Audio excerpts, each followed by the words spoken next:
उसमें बैंकों से जो कैसे मदद मिलती है, उनको बैंकों से मदद कैसे दिलवाए, आर्थिक सहयोग बैंकों से मिलता है, उन तक कैसे पहुंचे, उनको इनकी जानकारियां हम कैसे दें।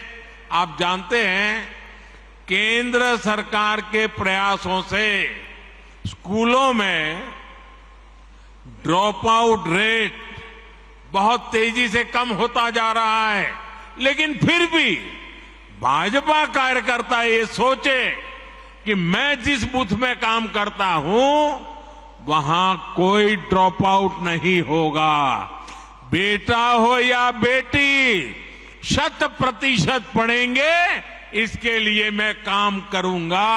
मुझे बताइए, भाजपा के कार्यकर्ताओं को काम करना चाहिए कि नहीं करना चाहिए? आपका बूथ मजबूत होगा कि नहीं होगा? आपके गांव में से अशिक्षा जाएगी कि नहीं जाएगी? कोई बच्चा अगर बीच में स्कूल छोड़ रहा है, हम उसको पहचान ले, उसको मिलने जाए, उसके मां बाप को मिलने जाए, उसको स्कूल ले जाए, सेवा भी होगी, भाजपा का काम भी हो जाएगा। अगर उसको कोई आर्थिक परेशानी है, किताब नहीं है, लिखने के लिए नोटबुक नहीं है, आप गांव के 2 लोगों से कहेंगे आओ भाई इन 2 बच्चों के लिए भी 2 नोट ले आइए, उनको यूनिफॉर्म नहीं है, आओ भाई 2 बच्चों के लिए यूनिफॉर्म ले आओ। आप देखिए, धीरे धीरे आप परिवर्तन ले आएंगे। अब कुछ बच्चे कुपोषित होते हैं, हम गांव के अंदर कुपोषण कैसे मिटा सकते हैं? मैंने अभी बताया मेरा मणिनगर का अनुभव, हम गांव के लोगों को ले जा सकते हैं। इतना ही नहीं, किसी को कहेंगे भाई जन्मदिन आंगनवाड़ी में मनाओ, आपके पिताजी की मृत्यु की तिथि है, आंगनवाड़ी में मनाओ, आपकी शादी की सालगिरह है, आंगनवाड़ी में मनाओ, घर से कुछ बना करके ले आओ, चलो इन 30-40 बच्चे होते हैं, खिलाओ, कुपोषण भी जाएगा और उनको अपना जन्मदिन मनाने का आनंद भी आएगा। मैं मानता हूं कि हमने ऐसे तरीके ढूंढने चाहिए, और जितने जैसे जहां पर डेयरी का काम है वो दूध इकट्ठा कर करके पिला सकते हैं।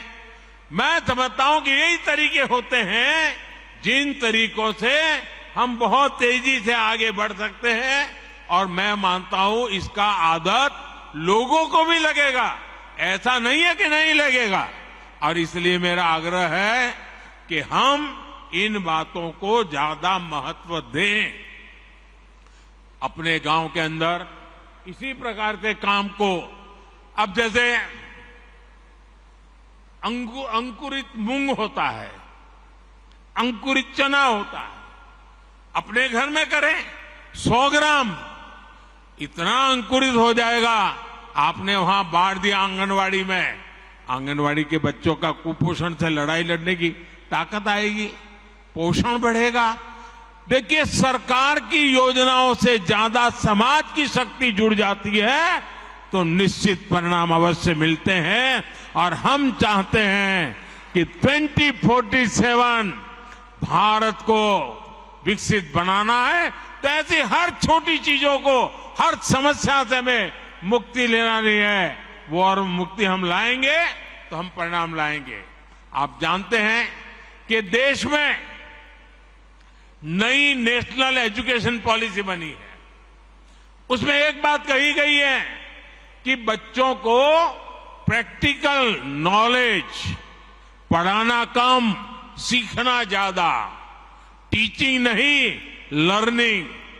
ये जब आया है, क्या कभी हम जाए स्कूल में और मास्टर जी से बात करें कि चलो आज बच्चों को हम जरा बाहर ले जाते हैं, मैं भी साथ में आता हूं, और बच्चों को बताएंगे देखिए भाई बरगद का पेड़ कौन सा है, चलो देखो, नीम का पेड़ कहाँ है, देखो, चलो ढूंढ के लाओ कौन सा पेड़ है, फूल है तो कौन सा फूल है। बच्चों की पढ़ाई भी हो जाएगी। कभी कोई कुम्हार होगा गांव में, चलो भी आज कुम्हार के घर जाएंगे, वो मिट्टी को कैसे काम करता है, मिट्टी में से घड़ा कैसे बनाता है। यानी स्कूल तो जो करती होगी, लेकिन मेरा बूथ का कार्यकर्ता उसके साथ जुड़ जाता है तो उन बच्चों के जीवन में भी बदलाव आता है और नई एजुकेशन पॉलिसी, हमारी नेशनल एजुकेशन पॉलिसी अपने आप लागू हो जाती है। कई ही हस्तशिल्पी होते हैं, चीजें कैसे बनाते हैं, बच्चे जब बारीक से देखते हैं कि सुई धागे से ऐसे ऐसे काम होता है, बच्चे का एक विश्वास बनता है, हम एक सामाजिक कार्यकर्ता बन जाते हैं। और इसलिए मैं बूथ के भाजपा से कार्यकर्ताओं से यही कहूंगा कि आप वहां के जनजीवन से जुड़िए, उनकी रोजमर्रा की जिंदगी से जुड़िए। उनकी रोजमर्रा की जिंदगी में राजनीति नहीं होती है, उनकी रोजमर्रा की जिंदगी में आगे बढ़ने का इरादा होता है। उस आगे बढ़ने के इरादे को पहचानिए और अपने आप को उसके साथ जोड़िए, वो आपके साथ जुड़ जाएगा। आपका बूथ मजबूत बनने से कोई रोक नहीं सकता है और इसके लिए हमने आगे बढ़ना चाहिए।